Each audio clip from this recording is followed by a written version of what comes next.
Fala galera, bem-vindos a mais uma aula do Vold. Vamos hoje de vetores, primeira aula. E o que é importante logo de cara nos vetores? Você saber distinguir quais são as grandezas vetoriais e quais são as grandezas escalares. Vold, sei nada disso. Fica ligado, ó, presta atenção. Se eu te perguntar que horas são agora, você vai me dizer o quê? Ah, Vold, são 2 horas, são 3 horas, 4 horas, dependendo do horário que você estiver assistindo esse vídeo, não é isto? Perfeito. Agora veja só.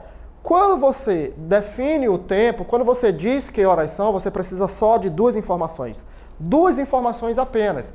Quais são elas? Você precisa do módulo, tá certo? Ou valor numérico e da unidade de medida. A grandeza, tempo, ela é bem definida com o módulo e com a unidade de medida. 2 é o módulo. Horas é a unidade de medida. Ah, Vold, são 3 horas. 3 é o módulo. Horas, a unidade de medida. 3 minutos. 3 é o módulo. Minutos, a unidade de medida.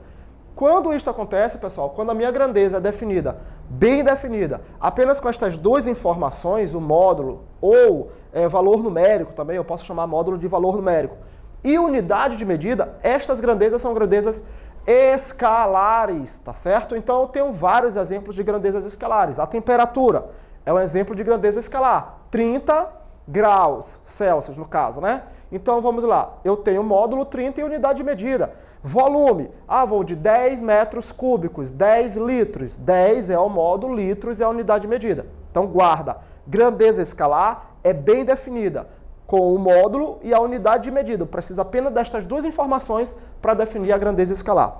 Vou de a grandeza vetorial? Aí não. Aí eu preciso de mais informações. Eu preciso do módulo, eu preciso da unidade de medida, eu preciso da direção e eu preciso do sentido. Para definir a grandeza vetorial, eu preciso destas 4 informações. Dá exemplo, Vold. Força. Força é uma grandeza vetorial. Agora imagina o seguinte exemplo. Você quer empurrar o armário que está dentro do teu quarto para próximo da porta.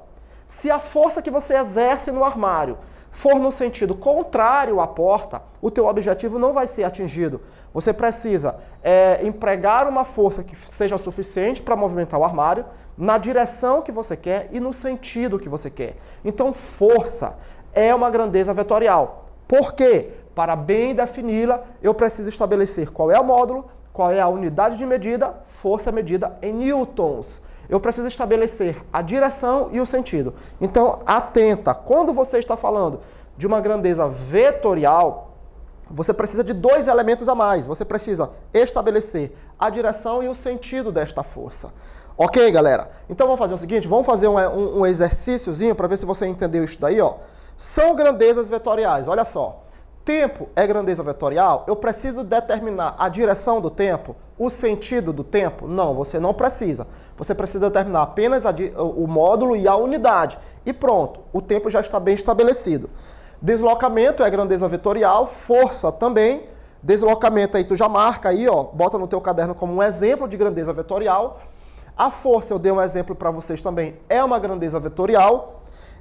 A velocidade é uma grandeza vetorial, a aceleração é uma grandeza vetorial. Então, nesta primeira questão, são exemplos de grandezas vetoriais a força, a velocidade e a aceleração.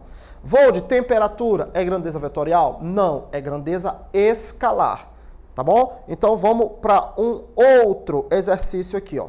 Uma grandeza vetorial fica perfeitamente definida quando dela se conhece. O que eu preciso conhecer da grandeza vetorial para defini-la bem? Eu preciso conhecer o valor numérico, que é o módulo, eu falei para vocês. Eu preciso conhecer a unidade de medida, eu preciso conhecer a direção e eu preciso conhecer o sentido. Então, guarda, módulo, unidade de medida, direção e sentido. São as 4 informações da grandeza vetorial. Módulo e valor numérico, pessoal, são sinônimos, então eu vou marcar aqui como correta a letra C.